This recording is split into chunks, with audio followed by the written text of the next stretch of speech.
everybody, I'm Joshua Mack, and this is the Brevitē Roamer II.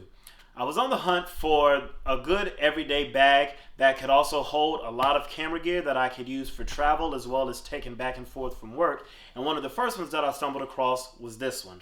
It is made out of a faux leather material that you can see kind of on the front as well as on the top part of the bag.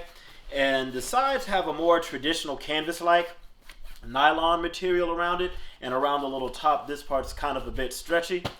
And I liked the aesthetic of the bag, so I wanted to see how comfortable it was to carry, how much stuff could it hold, and if it would function in that capacity for me. So starting off with the front of it, it has this little fidlock that actually ties down the top of the bag and keeps it covered, that you can press on the side and open up, which gives you access to the drawstring compartment that you cinch up and have it hold all the things in the top. So what I have in here at the moment, if you unzip it a bit, I have my wireless headphones, my mouse, my Nintendo Switch, and my Peak Design travel pouch, I believe is what it's called. I use this to carry around extra wires, chargers, as well as some power banks and stuff that I have in here. So all of that can fit fairly easily in the top of the drawstring portion of the bag. Also in the top on the inside, there's two little secret compartments that it has. So on the top you see they have this weather sealed compartment here that you can stuff not a lot in, but it would be good to stuff maybe some memory cards, some batteries, or some documents, depending on what you're traveling with. It's not a very huge compartment, but you could hide some things in there if you wanted to and keep it fairly protected against the elements.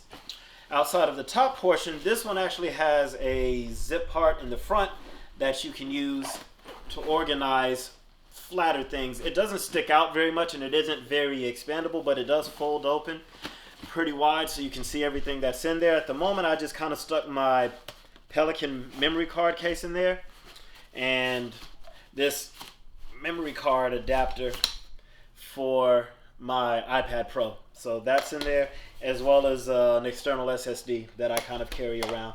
So I fit all of that kind of in the front of the bag. It has this little mesh compartment up here where you can stuff different things in. It's not that deep. It's only about from my knuckles to my fingers deep. A place where you could stick a pen and a couple of other things where you could stick maybe smaller notepads or different cables, whatever you carry in the front of your backpack normally you need quick access to. Now for the actual tech section of the backpack, this one is a flat lay open type backpack. So if you look on the Busy on the back, you have a hidden little compartment here that's big enough to stick a passport in. I actually tried it with my passport wallet and it fit in there just perfectly. And a luggage pass-through that you can put on your carry-on bag to roll it around the airport or wherever you're going. And this part zips open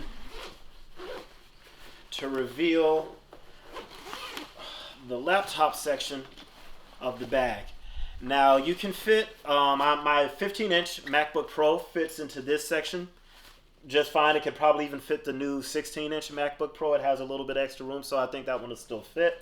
And it has an extra slot here for the for a tablet. I put my iPad Pro in there. I'm assuming up to the here's my iPad right here. Let's see if I think there's extra room to where the 13-inch one will fit. If you guys have that one, I don't know, man.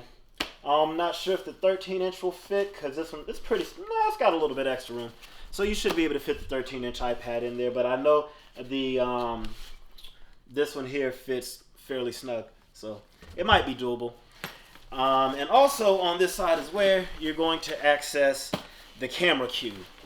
Now the camera cube can be removed from the inside of the backpack, and it actually has a couple of little, I don't know what you want to call these, but places where you can attach some, what do you call it? The little straps. You can hang them from you and carry it around as an external, just an individual camera bag itself if you don't want to carry the whole backpack. And it actually holds, the cube itself actually holds a decent amount of gear. Now, if you have a bigger DSLR or something like that, it may not hold quite as much, but since I shoot on the Sony a6600, that's a smaller camera, I was able to fit that camera, which I'm shooting on now, the lens that I have on it now, and I had room for another lens, a zoom lens here, 2 prime lenses here, and I was able to fit a microphone, like a Rode Video Micro or something smaller in this section of the camera cube. So it holds a decent amount of gear for the size of the backpack, because I believe the backpack's around an 18 to 21 liter-ish in that general area of size. Also, on the inside of the bag, you have another zipper compartment where you could put some batteries or some extra cables or stuff that you'd be using right in here. So it's not really short on storage for a fairly small and light bag, which I thought was really, really cool. Another couple of features that it has, you can see on the, let me see if I can get that back in there. Boom.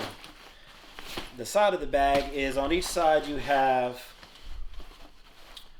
water bottle holders. I have a Gorilla Pod on one side and about a 20 ounce water bottle on the other side.